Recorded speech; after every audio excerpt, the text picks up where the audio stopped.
I'm Matthew Waterhouse and I was homeless for 15 years. Okay, so I'm a recovering heroin and crack cocaine addict. Been clean now 2 years. Was using for 18 years or more. So basically, when COVID hit, well, I say before COVID really, I was using the food service upon the old church where they were, the Darlington Street Church. I used to go there and I knew Brother Stephen quite well, so hence I used to go there, get some food, sometimes help him get some stuff out of the van and take the food in for him. But yeah, I was living quite a troubled life back then, so things were a lot different for me. Just makes you feel completely devalued, not wanted by anybody, people don't care about you. You feel guilty for what you've done and what you're doing, so that's just makes things worse for yourself. So it's just a whole host of things, do you know what I mean, that you just feel worthless really, to be quite honest. It's terrible. You don't see really a way out, you know what I mean, sometimes when you're in, strongly in addiction, you don't see a way out. No, if I'm honest, you don't. I had a lot of people talk to me over the years about ways out, and I could never see the way out, do you know what I mean, if I'm honest. But yeah, obviously there is a way out, but at them points when I was in that heavily in addiction, it was like, there's no way out of this. I just felt really alone and lost, and it just sort of took my whole character away from me. Yeah, so it's just a really hard time for somebody who's going through that, addiction, and on top of that, if they're homeless as well. And so you can imagine being homeless is hard enough, but with an addiction, it's twice as hard, do you know what I mean? Because there really is no hope in a sense, because you've got nowhere to even go and lie, put your head down and get away from the madness, which is on the streets. There's a lot of people on the streets use some sort of illicit drug, and I think mainly that is because they're in the same boat. They feel lost and alone, and sometimes it's a lot of trauma they've had as well from childhoods. It's known now that a lot of addiction comes from trauma-based, problems from childhood or even when they're young adults.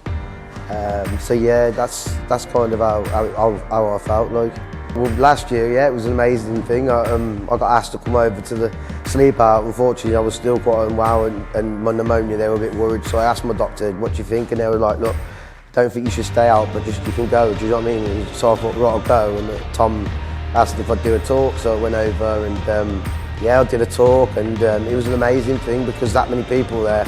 And but it's for a great thing, a great reason, do you know what I mean, to support the work that not only the Wolves Foundation are doing, but the Good Shepherd, to help fundraise money that helps support these vulnerable people.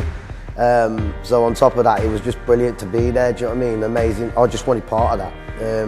So when I did a talk, I was like, yeah, this is kind of my kind of thing, you know what I mean? I like this. But it was just a nice feeling of togetherness and everybody sort of pitching in, and then I did a lot of interviews with like team players and all them, and it was just like, yeah,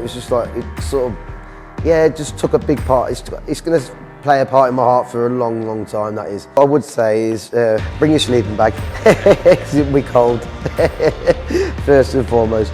But no, on a serious note, what you're going to be doing is such a, detrimental thing that, these people, they literally have nothing, do you know what I mean? They have nothing at all.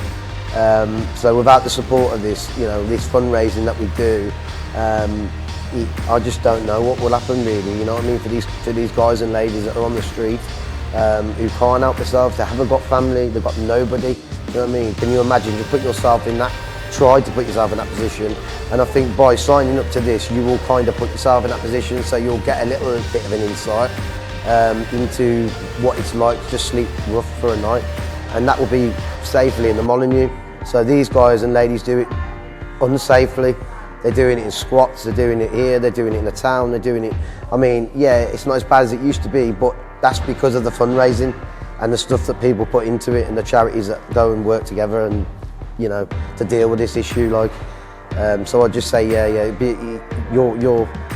your time and your money will be well accounted for, do you know what I mean? It's 1,000 times, mate, in my book. Every pound is spent very cleverly with these people. They don't just, you know, squander money and stuff like that. They make sure that the money's spent directly on the people that need it most.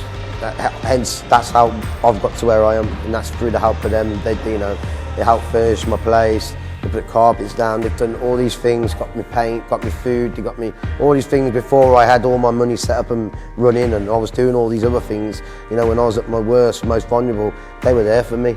You know, without shadow, they were there for me. So yeah, it would mean a lot. It would mean a lot to me, and I know it would mean a lot to everyone else who's involved in this project. Love her life back. Yeah, I got my whole support family, like, you know, my close family back. You know, I just feel free. I could just feel free. You know, even though I'm feeling poorly today, I still feel good. Do you know what I mean? It's hard to explain. It's just mentally, I think I just feel above the world like right now, and it's just to me, when I look back at it, sometimes some people say, oh, you should pat yourself on the back, but I'm like, I'm not finished yet, I'm not done yet. You know, there's a lot more to come from me, you know what I mean? Because I'm quite passionate about what I do and you know, about helping others as well, and trying to get them to see, look, there is another side to this, do you know what I mean? You can get away from this, you know, drug use and homelessness. There's a way out.